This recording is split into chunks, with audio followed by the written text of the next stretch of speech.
All right, so today we're going to kind of shift gears a little bit Okay. and dive into something a little different. Sounds good. We are going to be exploring the idea Yeah. of angelic signs. Interesting. So you know those kind of subtle hints that maybe, just maybe, Mm-hmm. there's like a guiding force at play in our lives. Okay. And the source material that we're going to be using for this deep dive is an online article. Yeah. It's called 9 Clear Signs That an Angel is by Your Side. You'll be surprised. Oh, wow. Now, I know this might sound a little out there for some of you, Yeah. but whether you're a skeptic or a believer, I think this is going to be a fascinating exploration. For sure. So we're going to kind of unpack these 9 signs and see what resonates with your own experiences Okay. and maybe even uncover some like deeper meaning along the way. I think it's important to acknowledge, that like universal human desire to find meaning Yeah, in like the seemingly random events of life, absolutely. whether we attribute it to divine intervention or just simply coincidence. There's something about the idea that we might be guided and protected by forces beyond, our understanding that's really compelling. Exactly. And so let's start with that first sign that the article presents, Okay. which is deliverance in everyday situations. Uh-huh. Those close calls that make you think, wow, someone was looking out for me. Right. The article uses the example of, like being late and missing a traffic accident. Oh, wow. So almost like something or someone intervened to keep you safe. This concept of a guardian angel, a protector assigned to watch over us, is a recurring theme across like cultures and spiritual traditions. And, it really taps into our innate need for security and reassurance, especially when we're facing uncertainty and danger. Absolutely. And, it's also interesting to consider the psychological implications of like believing in a protector figure. Does it empower us to take risks knowing we have a safety net, or does it make us more passive, relying on external forces rather than our own agency? I've always been a bit skeptical about guardian angels, Okay. but I have to admit I've had a few experiences that made me wonder. Oh, really? Like that time I was about to cross the street and this overwhelming feeling of stop just like washed over me. Wow. Literally a second later, a car sped through the crosswalk, Oh, my gosh. missing me by inches. Wow.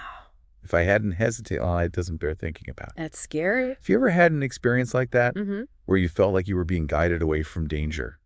It is fascinating how often people report these experiences of like knowing something without being able to explain why. Right.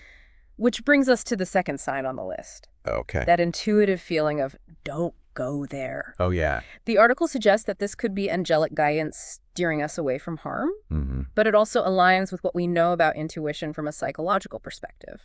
I'm really interested in that idea of intuition. Yeah. Is it really our subconscious picking up on those subtle cues Right. we might not consciously register, or could it be something more?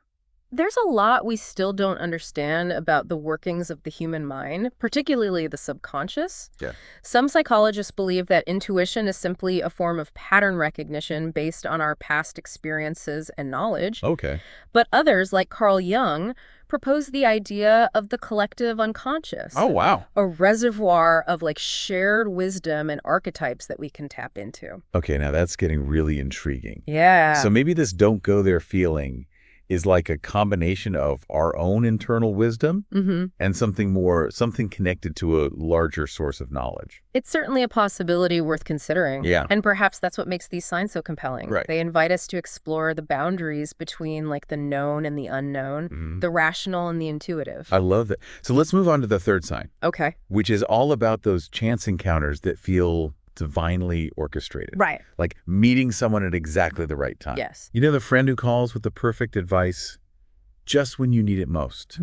Or bumping into someone who opens up a new opportunity you never would considered otherwise. The article references a passage from Hebrews Okay. that talks about entertaining angels unaware, Uh-huh. suggesting that some of the people who cross our paths might be more than just random encounters.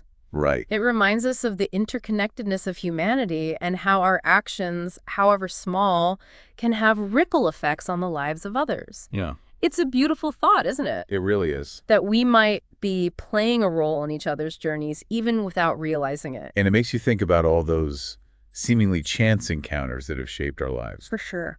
Have you ever had an experience where you met someone who seemed to appear at exactly the right time, almost as if they were sent to help you? I think many of us have had those moments where we felt a sense of synchronicity, Yeah. like the universe was conspiring to bring us together. It's those moments that make us question the boundaries of coincidence and consider the possibility of something more at play. Absolutely. Yeah. It's like there's this invisible web connecting us all.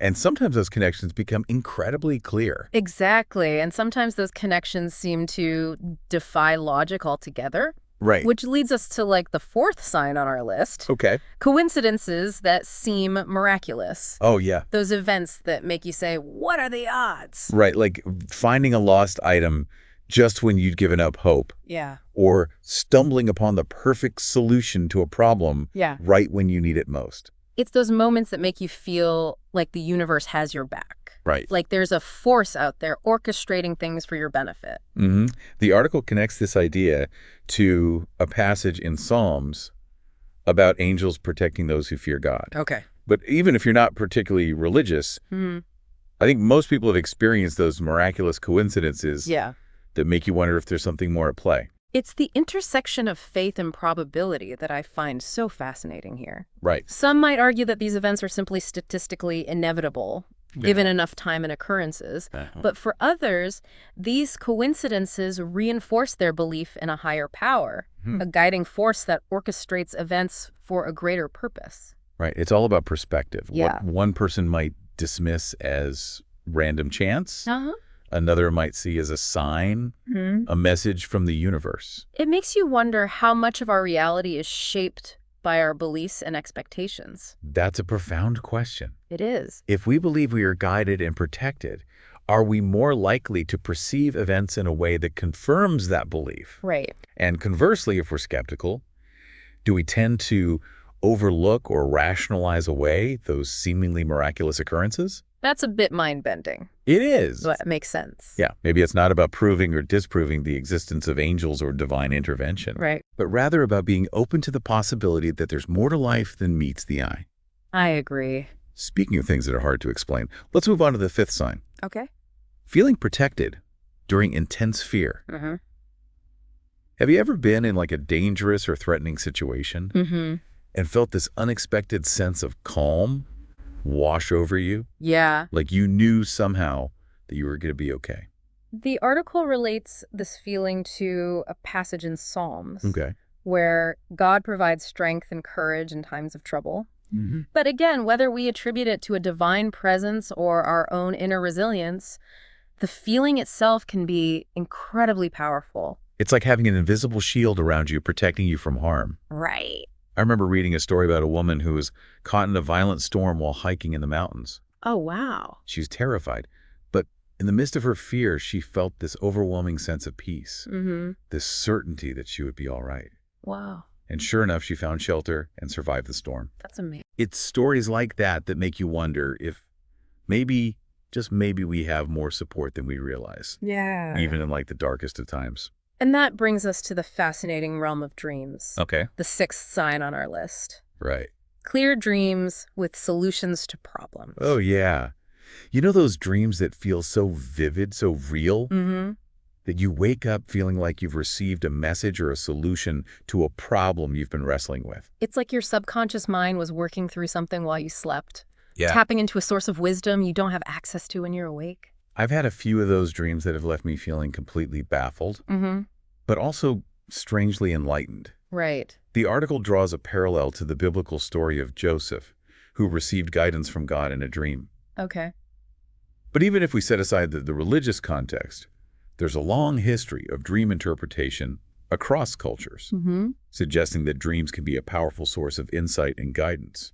Absolutely. From a psychological perspective, dreams can be seen as a way for our subconscious minds to process emotions, memories, and unresolved issues. Okay.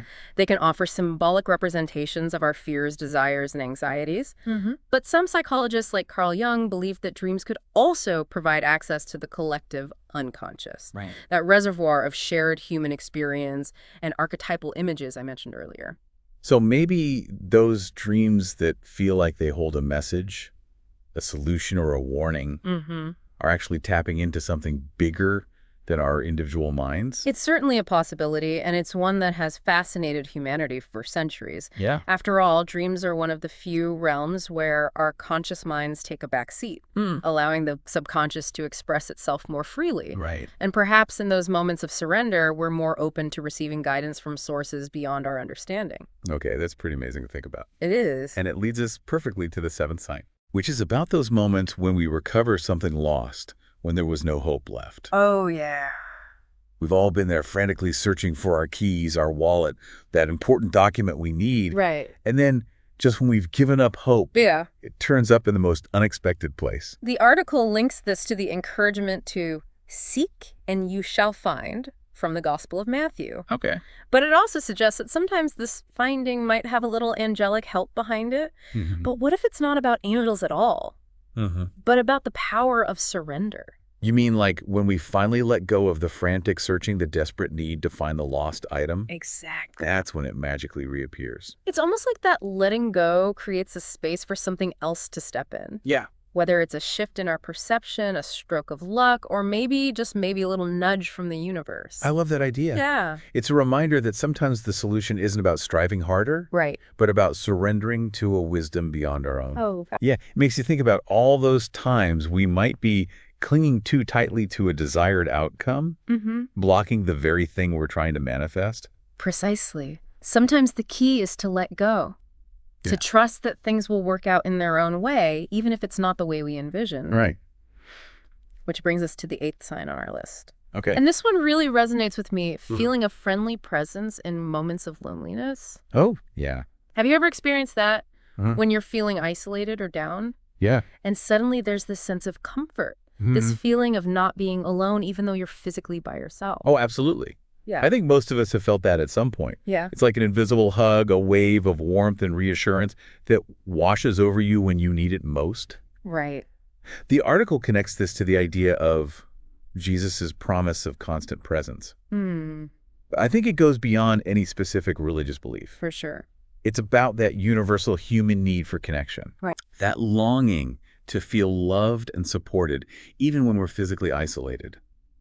It's a powerful reminder that we're part of something larger than ourselves. Yeah. Something that transcends the boundaries of our individual lives. Whether we interpret that presence as like a divine being, an ancestral spirit, Right. or simply a manifestation of our own inner strength, the feeling itself can be incredibly healing and empowering.